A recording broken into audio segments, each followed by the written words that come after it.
जय श्री राधे श्याम। कहते हैं झोपड़ी बहुत जल्दी बन जाती है। झोपड़ी को बनने में समय नहीं लगता, पर महल को बनने में समय लगता है।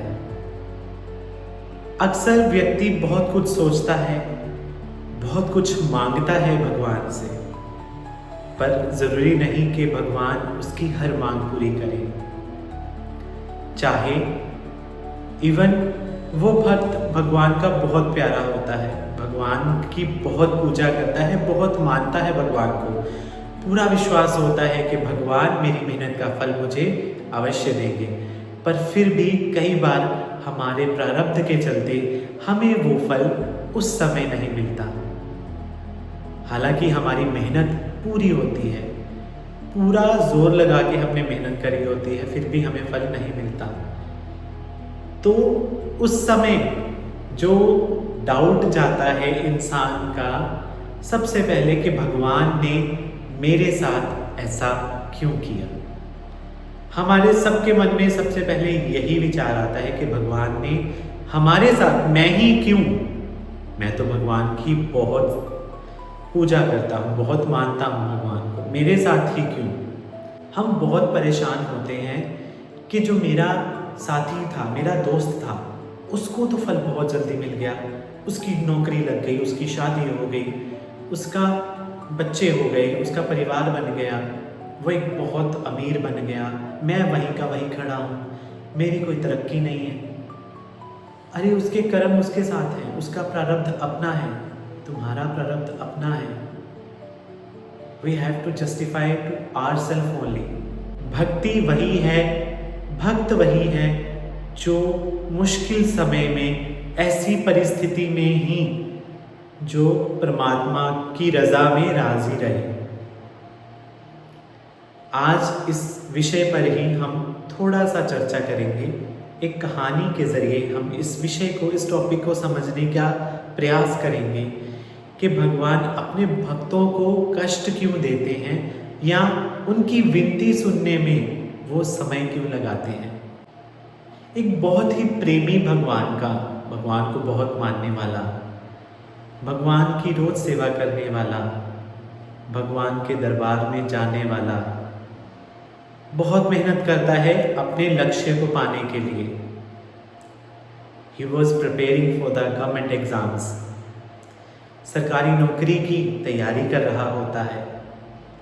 उसने पुरजोर कोशिश करी, पुरजोर मेहनत करी कि उसका रिजल्ट पॉजिटिव आए, और भगवान की दया से रिजल्ट पॉजिटिव आ भी जाता है।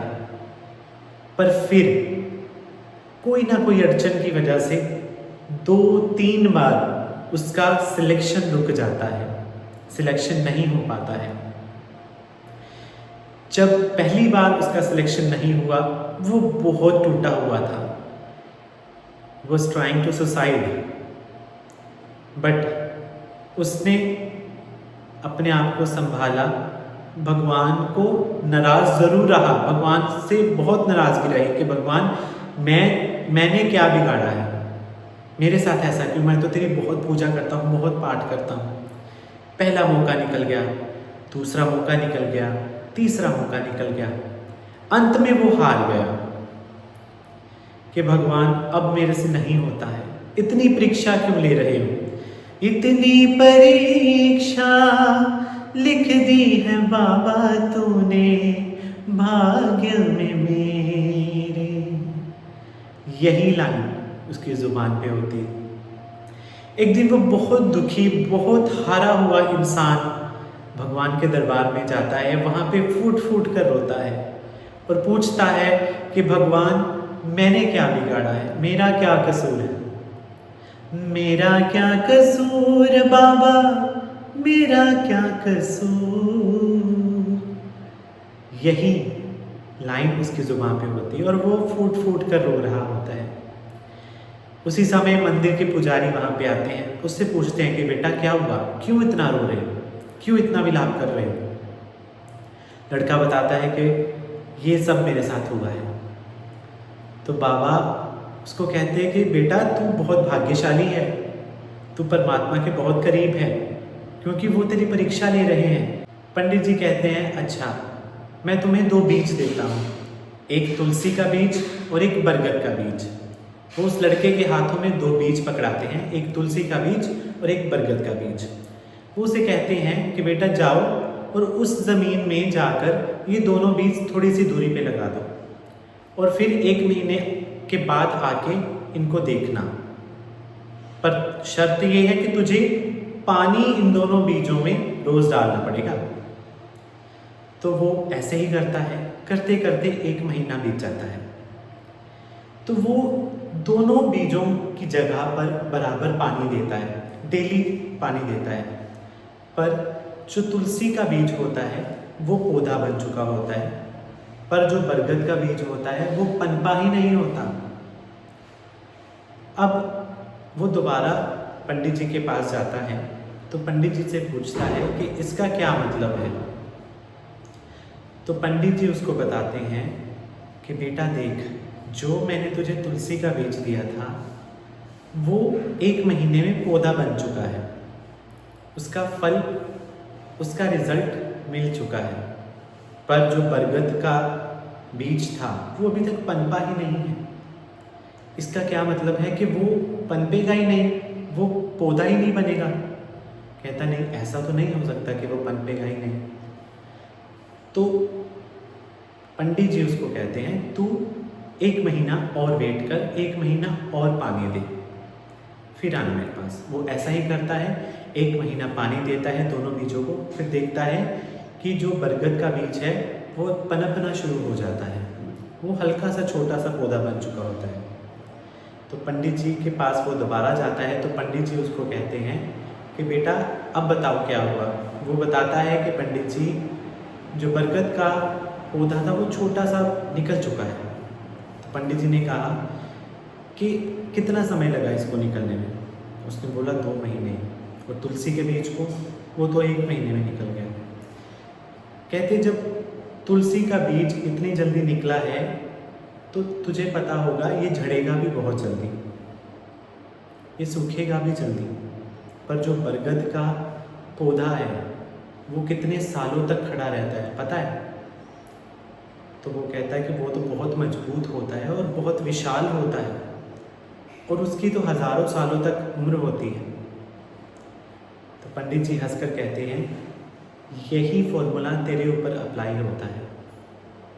ज़रूरी नहीं कि तुम्हारी मेहनत का फल तुम्हें उसी टाइम मिल जाए। जिस तरह बरगद का पेड़ समय लेने के बाद मजबूत बनता है और एक विशाल वृक्ष का रूप धारण करता है, इसी तरह तुम भी जितना समय लोगे तुम्हारी मेहनत उतनी विशाल और उतनी मजबूत होगी, और वो जो मेहनत होगी, वो जो मेहनत का फल होगा वो बहुत लंबा चलेगा।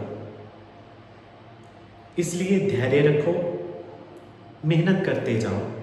पंडित जी ने कहा कि तुमने क्या किया था, तुम्हें फल नहीं मिला, तुम्हें जो बरगद का वृक्ष था उसका तना नहीं पनपा था, फिर भी तुमने पानी दिया ना, अपनी मेहनत जारी रखी ना। वो कहता हाँ। कहते अगर तुम पानी ना देते तो क्या वो हल्का सा भी पौधा बनता।